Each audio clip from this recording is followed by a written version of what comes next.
Hello everyone and welcome back to another video. In today's video, we're going to be going over the top 10 players in the world for Smash Ultimate in the first half of 2023. Now, the ranking season isn't technically over yet. We still have Maisuma top 13, as well as Gamma coming up for the only major events that are projected to happen. Now, Wave Dash and King of Fields could potentially turn to major events, and they'd be probably an A tier size, as well as Subageki 14, but everything else is probably going to be around that regional level, and those are the only events that are going to have a ton of impact at the top level. So, we're going to be doing our rankings right now. We'll do an updated rankings towards the end of the season as well, but the game is so interesting right now, and there's a lot of people that I think are in contention for that top 10 spot that I wanted to talk about it today, so let's get right into it. Now, I'll say this just because I have to, but obviously this ranking is extremely subjective, and in Smash Ultimate, things are ever-changing, so don't take this too seriously, but my honorable mentions are going to be Onin, Bloom Forever, and Proto Bonham. For Bloom Forever and Proto Bonham, it's because they lack attendance, but Proto Bonham only has one major event this season, and Bloom has none because there hasn't been any major events in Europe yet, and for Onin, he has a couple of major events. He only does have 3 of them, though. One of them, which was the most recent one at Crown, he performed really well, getting a 4th place there, as well as a bunch of really good wins along the way, but his performances before that weren't good enough for him to be top 10, and I still think that he's a top 10 caliber player, but I'm going to be putting him in the honorable mentions alongside Bloom and Proto Bonham just for kind of a lack of attendance.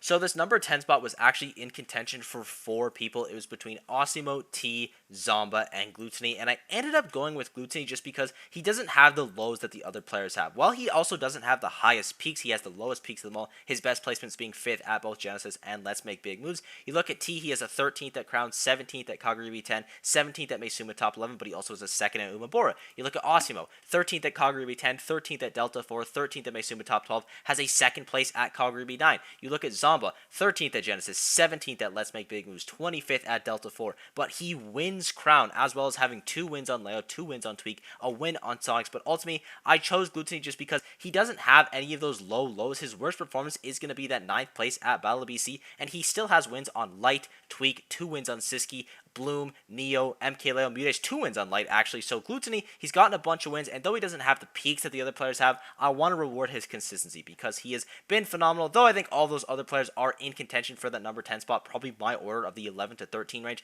I'm going to put Gluttony as my number 10.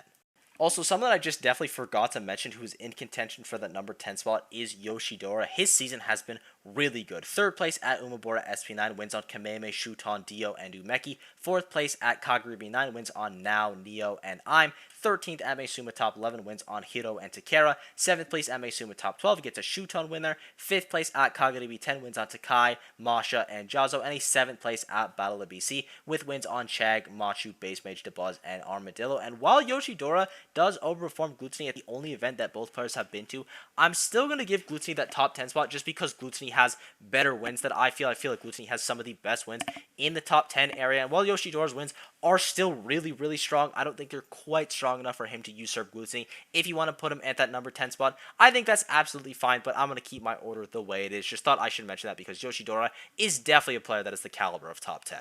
And my number 9 is going to be Sonic. Sonic's season has been ridiculous. It's been flawless up until Crown this last weekend where he gets 13th, which is his worst placement by far, by the way, because everything else that he's had has been a top 5 finish. He has a 3rd place at Let's Make Big Moves with wins on Riddles, Gluttony, Leo, Cosmos, Kronos, and more. 4th place at Genesis, wins on Gluttony, Spargo, Karama, Moxie. 3rd place at Level of Expo, beating Cosmos, Cola, Zomba. 5th place at Collision, beating Zomba, Apollo Kage, MPG. Momokani gets 2nd place there with wins on Light and DD. Sonics is just unreal. Honestly, I think the reason that he is this low, and I'm crazy that I'm saying 9th is low, is just because he hasn't really been to a ton of events. He only has 5 major performances under his belt, which may seem like a lot, but when you compare it to some other players in the top 10, it is very small. He just has less opportunities, but Sonics is a player that he's of that caliber to be the best in the world. He can beat literally anyone he comes across. Extremely talented, by far the best Sonic. Like, there was a little debate for a while, and I feel like it kind of got squished out a while ago when Sonic started farming towards the end of 2022, but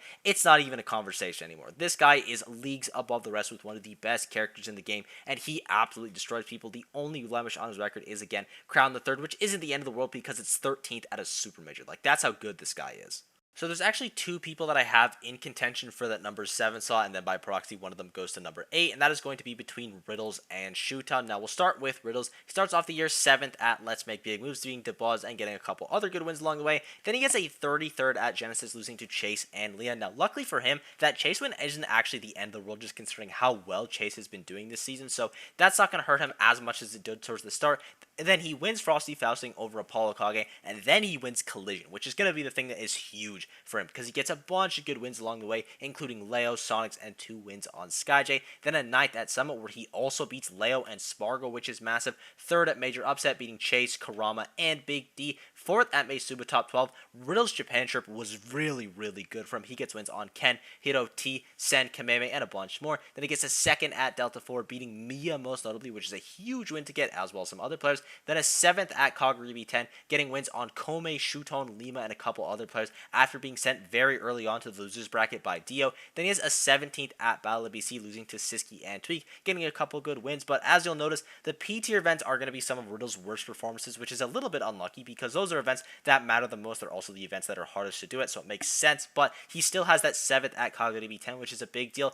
And for Shuton, his Kaguribi performances haven't been amazing, but let's start with his Umabora run, where he gets a 5th place, getting wins on players like Kome, Ken, and a couple other ones. Then he gets a 17th at Kaguribi 9, which isn't super great. Still gets wins on Jagaimo and Takara. 9th place at Meisuma Top 11. 3rd place at Subigeki 13 with wins on Aim, Jagaimo, and Kameme. Then he wins Kowloon 5 with a crazy loser run after losing to Shiryuki very early on, beating Hurt, Passeriman, Shiryuki in the run back, Yara, Osimo, and Mia twice, which is huge. Then he gets a 1st place at Wave 4, beating Kameme twice, Kome, Passeriman, Takara. So those are 2 major wins for Shuton, which is really, really important for him. I mean, obviously, it's a major win. Then he gets a 9th at Meisuma Top 12. Still gets wins on Dio and Lima. 3rd at Delta 4. Gets a couple good wins along the way there as well. But then he gets a 25th at Kaguribi 10, which is a really bad placement, and on that run, he actually does lose to Riddle, so that is not amazing. But then after that, he gets a 3rd at Battle of BC after losing to Armadillo. He beats JDV, Mudes, Siski, Zomba, Meister, and Kameme all in a row before losing to Akala, and then at Crown the 3rd this last weekend, he beats Apollo, Kage, Light, and Jackal. So as you can see, these guys have a bunch of good wins. They both have major wins under their belt, and I'm going to be giving that number 7 spot to Riddles, and the reason I'm doing that is just because, he has the winning head-to-head, which is obviously helpful, but Riddle's major win was bigger. You have a lower underperformance at Kaguribi 10, and while Riddles also does underperform at Genesis, even worse, getting a 33rd there, Shuton just in general, he has more top 8s miss. He misses a top 8 at Meisuma Top 11, he misses one at Kaguribi 9, misses one at Meisuma Top 12, and Riddles has a couple top 8 misses as well. Misses Battle of BC, misses Genesis, misses Summit, but everything else from Riddles has been looking really good. His Summit trip, or rather his Japan trip, was extremely strong for him, so I'm going to be giving Riddles that number 7 spot. If you want to put Shuton in there, I think that's absolutely fine. Both players are extremely close right now and fairly interchangeable. And again, there are 2 people that I have in contention for that number 5 spot of Light and Mia. And we'll start off with Light, who starts off the season really strong. He gets a 5th place at Let's Make Big Moves, beating Zomba, DeBuzz, and MK Big Boss. 3rd place at Genesis, beating Kameme, Tweak, Spargo, Sonic. So those 2 tournaments, insane from him. Then he wins Level of Expo, double eliminating Tweak and Sonics. Then he gets a 9th place at Collision, losing to Quandale, Dingle, Lingleton, and Tweak. So not the end of the world. 9th place at a Super Major isn't terrible. Then he gets a 13th at Battle of BC, losing to Gluttony and Tweak again. Still does pick up a nice win on Yara. Then he wins Momocon, double eliminating Sonics, DD, Aaron, and Wrath. Only double eliminating Sonics, but he beat all those other players and only dropping a set to Sonics. Then he gets a 9th place at Crown the 3rd, still getting wins on PK, Chris, and Ken, but falling to Shuton and Chase. So as you can see, starts off really strong, but then kind of peters out towards the end of it. Not that he can't recover it, of course, but for Mia, it's kind of the opposite for him, because he actually starts off fairly weak. He gets a 13th at Umabora SP9, a 49th at Kaguribi 9, which is the worst performance of anyone in the top 10.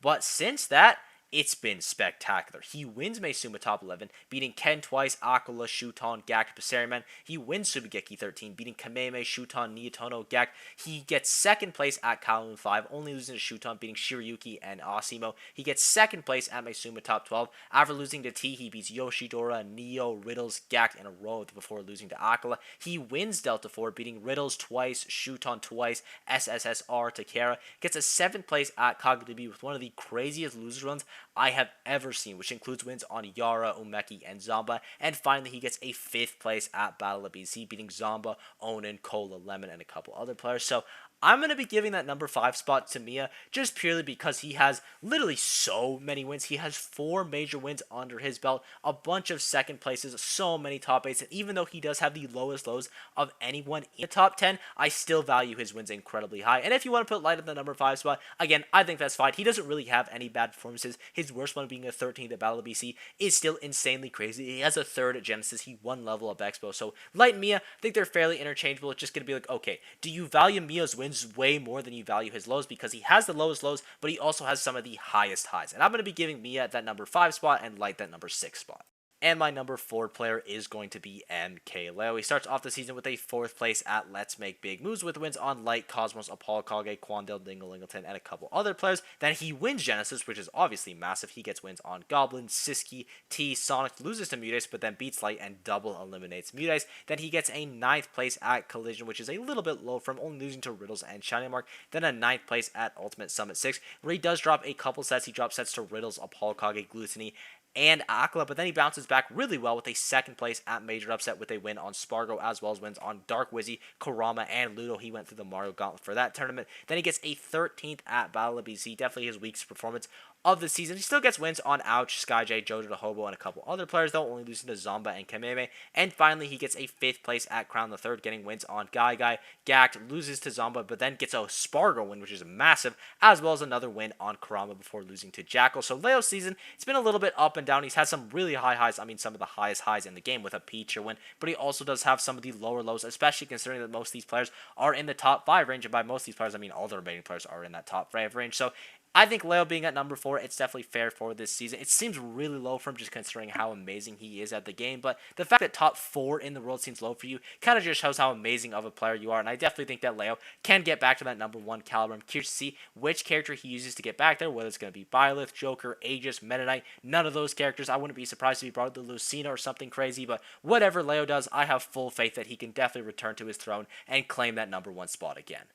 And our 3rd best player in the world and the best player in America is going to be Tweak. He starts off the season in the best way that you can with a massive win at Let's Make Big Moves. Gets wins on Anathema, Riddles, Leo, and 2 wins on Spargo. Then he has a 7th place at Genesis 9 with wins on MK, Big Boss, Vendetta, and Cosmos. 2nd place at Level of Expo, beating Light, Cosmos, Mars, and Andric. 7th place at Collision, beating Peanut, Light, MVD, and Jules. 2nd place at Summit, beating Aaron, Skyjay, Big D, Apollo Kage, Proto Bonham, and Big D again. A 9th place at Battle of BC, beating Light, Riddles, and Slime. And finally a 5th place at Crown, beating Ludo, Luis, and Kurama. It's crazy that Tweak's worst performance is 9th at Battle of BC, where he gets 2 top 10 wins. It kind of just shows how amazing Tweak is, and he's definitely going to be that number 1 American player for this ranking season. Though there are a couple people that are getting close to taking it from the way that Zomba's been playing recently. He could definitely take it. I think Onin's a threat that could take it. Light's always a threat, but Tweak, he just looks so clean right now. Again, his worst performance of the entire season is a 9th place at a P tier event. He is just ridiculously talented. I'm curious to see, is it going to be that mainly Diddy Kong focus? Is Sephiroth going to get more focus? I don't think that's going to happen. I imagine that Sephiroth slowly starts to get phased out by the Mega Man, which we did see at Crown the Third. Not that it really did anything at Crown, but also it is very, very new still in practice. So I'm hoping later on to the year we get to see that Mega Man continue to do work. The Diddy Kong is always going to do work because he is just so clean with that character, and he's 100% deserving of this top 3 spot. And our 1 and 2, pretty much the uncontested 1 and 2 of the world right now is Spargo and Aquila. And I would have said prior to last night that Spargo is definitively the best player in the world.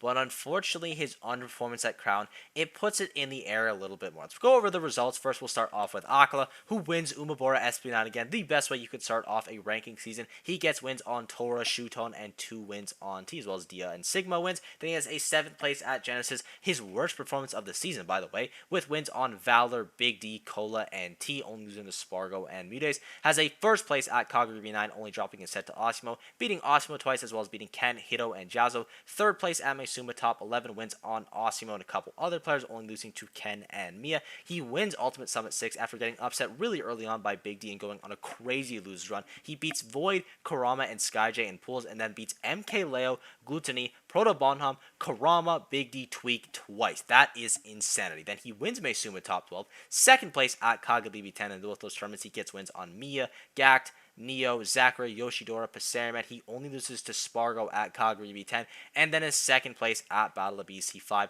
with wins on DeBuzz, Siski, Mia, and Shuton. Again, only losing to Spargo. And when we look at Spargo's results, I mean, they're pretty similar in their greatness because Spargo is also insane. He's the second place at Let's Make Big Moves, wins on Sonics, Glutony, MK, Big Boss, and Armadillo. Fifth place at Genesis, wins on Akala, Ouch, Zomba, and Jared is King. Then he has a third place at Collision, only losing to SkyJ with wins on Apollo, Kage, Tweak, Sonics, Meister, and MK Big Boss, as well as Andres FN.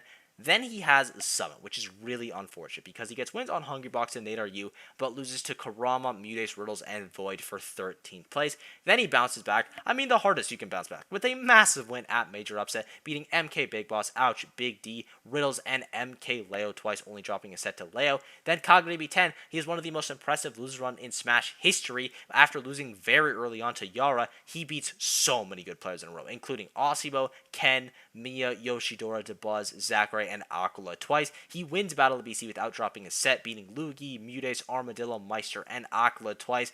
But then last weekend, or rather this weekend, he underperforms at Crown, getting 9th place there, losing to Jackal and Leo with wins on Meister, Abe, and Loaf. Now, this is a really tricky situation because I think if you look at the last 2 or 3 months of Smash, objectively Spargo is just the best player in the world. I mean, he has been looking insanely dominant, and his record over the only other guy that is in contention for number 1 is 4-0. So I'm still going to be giving Spargo that title of number 1 in the world. But when it comes to the actual ranking, purely numbers, I wouldn't be super shocked if Aquila actually took that spot because unlike Spargo, Aquila doesn't have bad performances. So his worst performance is a 7th place at Genesis. He hasn't missed any top 8, so there's a couple things that could happen here. One of them is Spargo does really well at some regional events. He does insane at Gomble. Let's say he wins Gomble. Then he could probably still be the number 1 player in the world, fully recover the season. For Aquila, it's kind of the similar story. Let's say he doesn't do too bad at any regional events. He's winning some regionals. He gets a major win at Misuma top 13. He could also steal that number 1. So unfortunately for everyone that wanted the answer in this video,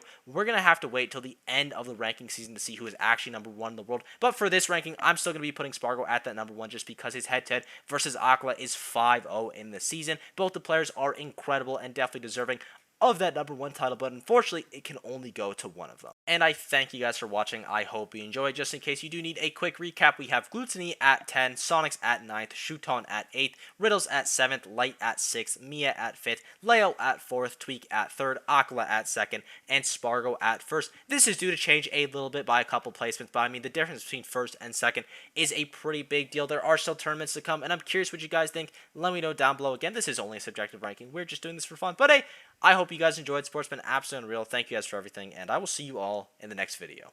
Bye-bye.